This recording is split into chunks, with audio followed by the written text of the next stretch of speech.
Why did you choose to launch your campaign here in Barrie, a traditional blue wall area, you could say? Well, first, I love Barrie. It's so beautiful. I love the people here. But Barrie also has some significant challenges that aren't being addressed. Did you know that there are 55,000 people that don't have access to a family doctor here in Barrie? Did you know that 7,000 families use the food bank?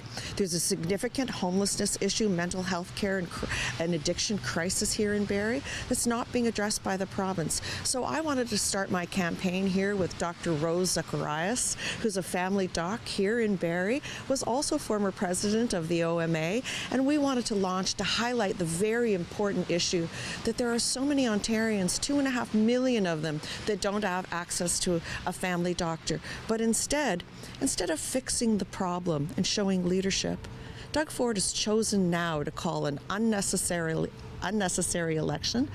17 months early into his mandate, he has a majority government. He doesn't have to call an election until June 2026. But here, at a waste of $175 million, he's called an election. Do you know that $175 million could have bought the people of Barrie a family doctor? All 55,000 of them that don't have access. And building on that healthcare thing, we also cover Muskoka, and they're right now in the midst of a redevelopment proposal. It's gotten a lot of uproar in the community. Upwards of a few dozen doctors have spoken out against this plan.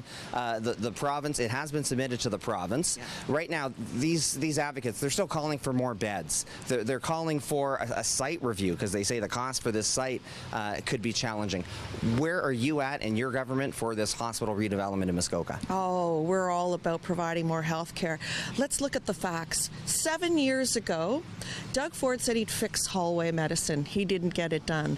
7 years ago, Doug Ford said he'd cut your taxes, and he didn't get it done, but I will. 7 years ago, or 4 years ago, he said he'd build 1.5 million homes, and he didn't get it done, but we will. We have a plan to ensure that everyone in Ontario has access to a family doctor, that we cut your taxes, not only small business taxes, but your personal income taxes if you're earning $75,000 or less. Take the HST off home heating and hydro, and we have a plan to build homes by eliminating those nasty hidden taxes that people have to pay when they close their home. The home crisis obviously affecting Barrie here, as well as homelessness. Barrie's mayor has been a real leading voice in this recent legislation that's come forth from the Ford government for homelessness, bringing these heart hubs to town, but also toughening up legislation, giving police more power to clear these homeless encampments. It's been controversial. It's been a small majority, I would say, of big city mayors have endorsed this. Where are you at with this legislation? What would your government do? Yeah, and the majority of mayors don't support the plan simply because it doesn't support their human rights, but there's also not a plan to deal with these people.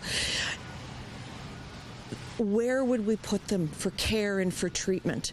If you if you eliminate the homeless encampments, and I agree they're a blight, they are, but we need a plan. When you take them off the street, where will they be put?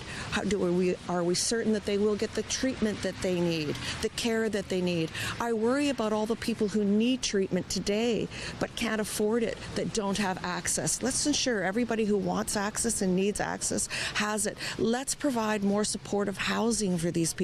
We need to build that and get it done first. We need to have a plan in place. Where will they be housed? I don't support housing homeless people in our jails. So you're against this legislation then that basically beefs up police powers. It also gives more funding for affordable housing, but you're against that tougher legislation part for the police. What I'm for is building more affordable housing with supports for people who are homelessness or are in crisis because of addictions. I absolutely support that. There are some parts of this plan that has merit, but not all of it. I think we do need to build more supportive housing. As I've said, we need to build all kinds of housing for all people, all forms of housing, so that our seniors are taken care of, so that they can downsize and they have something to move into. Young families have starter homes again. But today, it's all about health care and ensuring that everyone in Barrie and across Ontario have access to a family doctor. Leader Crombie, we will leave it there. Thank you very much for the time.